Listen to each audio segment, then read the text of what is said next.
오늘 원화가 정말 초강세로 갔습니다. 며칠 전까지만 해도 1440원대였는데 정신을 차려 보니까 오늘 1380원대. 아니, 달러 원 환율이 1384원이에요. 지금 촬영 시간 기준으로. 도대체 무슨 일이 있었는지 한번 알아볼 건데, 많은 분들이 미중 무역 갈등이 완화가 되는 것이다, 이것 때문에 환율이 움직였다라고 얘기를 하고, 저도 사실 며칠 전에 그렇게 영상을 찍었습니다만 사실 진짜 이유는 따로 있었습니다.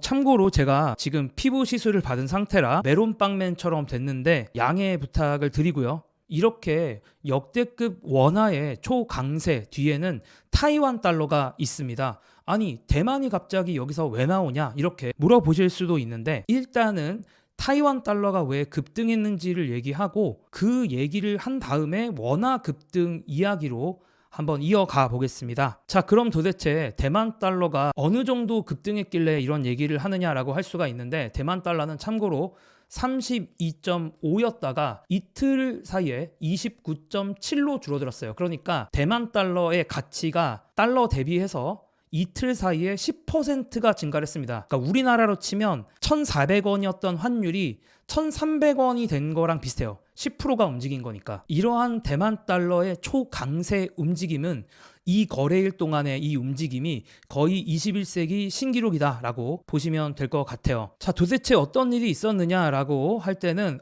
파이낸셜 타임스의 기사가 가장 좀 잘 설명이 된 것 같아서 가지고 와 봤는데, 어떤 뉴스가 있었냐면, 일단은 5월 3일로 다시 돌아가야 될 것 같습니다. 5월 3일쯤에 어떤 뉴스가 있었느냐, 미국과 중국의 무역 긴장이 완화가 되는 뉴스들이 있었어요. 그래서 중국이 미국 수입 제품의 일부에 대해서 관세를 면제했다라는 기사도 있었고, 또 펜타닐 관련 부분에 대해서 미국의 제안을 들어보려고 한다라고 하면서 미국과 중국이 조금 더 대화를 할 수 있는 분위기로 흘러갔습니다. 자, 이렇게 미국과 중국의 무역이 긴장이 완화가 되는 그런 모습이 나오면서 타이완 달러와 코리안 원화가 강세가 되는 분위기로 흘러가긴 했는데, 뭐 너무 당연한 얘기긴 합니다. 왜냐하면 원래는 미국이 관세를 때리고, 미국이 관세를 때리면 아시아 국가가 수출이 힘들어질 것 같으니까 아시아 국가의 통화가 원래 약세가 됐었는데, 반대의 흐름으로 가니까, 그러니까 미국과 중국이 관세 협상할 의지가 보이니까 아시아 국가의 통화가 다시 강해질 만한 방향으로 간다. 요거까지는 뭐 당연한 얘기인데,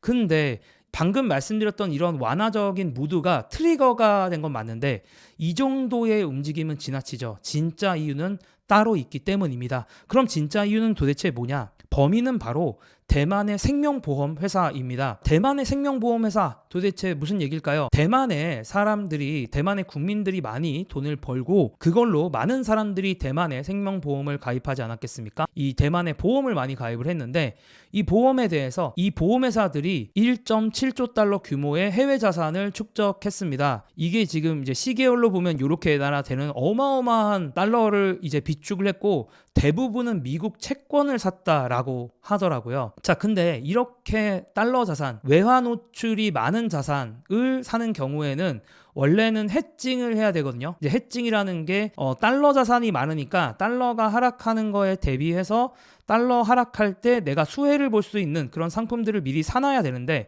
대만의 생명보험사들은 이렇게 달러 노출, 외화 노출이 증가하는 것에 대해 해칭을 철저히 하지 않은 것으로 보이며, 이로 인해서 대만 달러 부채와 미 달러 자산 간의 큰 불일치가 발생하고 있다라고 합니다. 자, 일단 부채와 자산 간의 큰 불일치가 발생했다라는 표현은 좀 어렵기 때문에 제가 뒤에서 살짝 설명을 해보고요. 일단 대만의 생명보험사들이 외화 노출에 대한, 그러니까 달러를 많이 갖고 있는 거에 대한 해칭을 철저히 안 한 이유에 대해서는, 이들이 그냥 이런 생각이 대만 보험업계에서 만연했다라고 하더라고요. 그러니까 타이완 달러가 구조적으로 앞으로 계속 약해질 건데 달러를 그냥 많이 갖고 있는 게 좋은 거 아니야? 라고 그냥 막연하게 이렇게 생각을 해서 딱히 해칭을 안 했다라고 하더라고요. 자, 근데 이렇게 하다 보니까 어마어마한 규모의 자산과 부채가 불일치가 되게 된 거예요. 자, 이 자산 부채 불일치 현상을 조금 더 쉽게 설명을 해보면, 대만 사람들 입장에서 보험을 가입한 사람들은 타이완 달러로 돌려받기를 원하겠죠. 그러니까 보통 이제 우리가 보험 가입할 때, 여러분들도 보험 가입할 때 달러로 돌려받는다라고 보험 가입하는 경우가 있습니까? 거의 없죠. 그냥 우리가 보험을 가입하면 원화로 받게 되어 있습니다. 자, 그런데 저랑 거래를 같이 했던 그 보험사, 저의 거래 상대방이었던 보험사는 타이완 달러로 갖고 있던 게 아니라 달러로 자산을 쌓아놨다라는 거죠. 그래서 내가 돌려받기 원하는 돈, 쉽게 말하면 보험사 입장에서는 부채라고 볼 수가 있고, 그리고 그 보험사가 쌓아놓은 자산 간에 통화 불일치가 존재한다라는 겁니다. 그래서 이렇게 지금 뭐 아래 그림으로도 이렇게 표현이 됐는데, 그러니까 대만 보험사는 대부분 외화를 갖고 있는데, 달러를 갖고 있는데, 대만 보험사가 돌려줘야 되는 돈들은 대부분 로컬 커런시, 그러니까 타이완 달러라는 거죠. 그러니까 여기서 오는 불일치 때문에 문제가 발생했다라는 겁니다. 다시 말하면 이들이 갖고 있는 달러 자산이 이렇게 갑자기 급락을 하게 된 거죠. 왜냐하면 이 미중 무역 갈등이 이제 화해 모드로 약간 가면서 이게 갑자기 급락을 하니까 깜짝 놀라서 우리 빨리 타이완 달러 관련된 자산을 마련해야겠다라고 하면서 막 산 거예요. 그렇게 보시면 됩니다.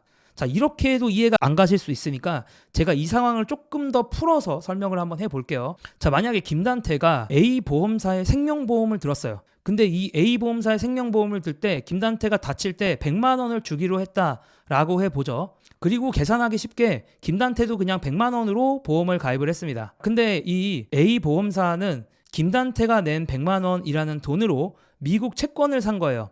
자, 그러면 환율이 1,450원일 때는 약 680달러 정도거든요. 그러면은 이 A보험사는 680달러를 갖고 있다가 김단태가 필요할 때 돌려주면 되는데, 어느 날 갑자기 보니까 환율이 1,450원이 아니라 1,350원으로 환율이 이렇게 확 낮아졌죠. 원화가 초강세가 됐습니다. 그러면 A보험사 입장에서는 원래는 680달러만 있어도 100만 원으로 바꿀 수가 있었는데, 이제는 김단태가 100만 원 돌려달라고 얘기할 때 740달러가 필요해지는 거예요.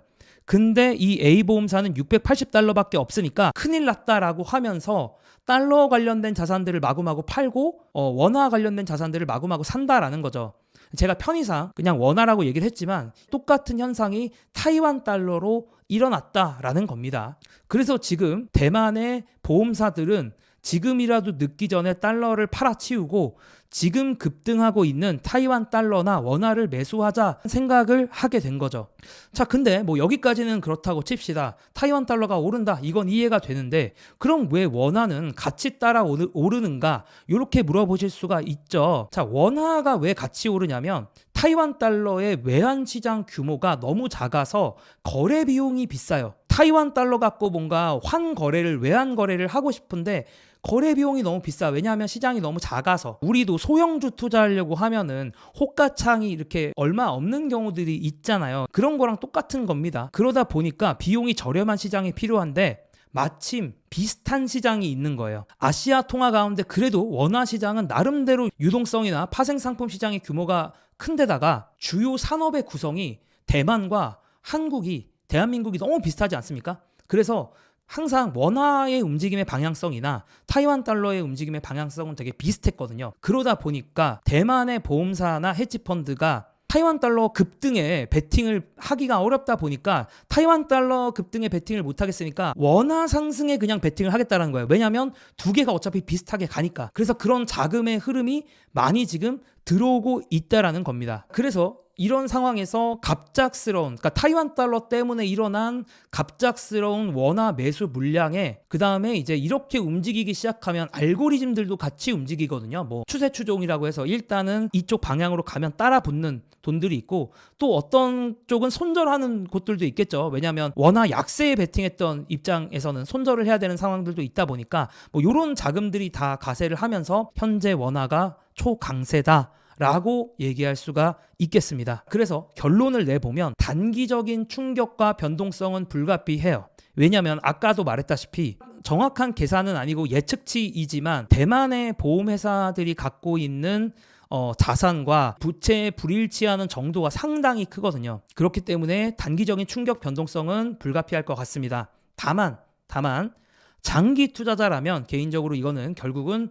중장기적으로는 돌아올 이슈라고 생각을 해요. 그래서 장기 투자자 입장에서는 큰 이슈는 아니다라고 저는 생각을 합니다. 제가 또 이렇게 영상 찍고 나면 또 진정이 될 때도 있더라고. 그러니까 제 말은 너무 믿지는 마시는데 저는 이렇게 생각한다라는 말씀을 드리고, 저는 투자와 관련된 블로그를 작성하고 있고 또 투자와 관련된 또 뭐 가끔 쓸데없는 소리가 올라오는 인스타그램도 하고 있으니까 관심 있는 분들은 고정 댓글 참고해 주세요. 그럼 저는 또 돌아오도록 하겠습니다. 감사합니다.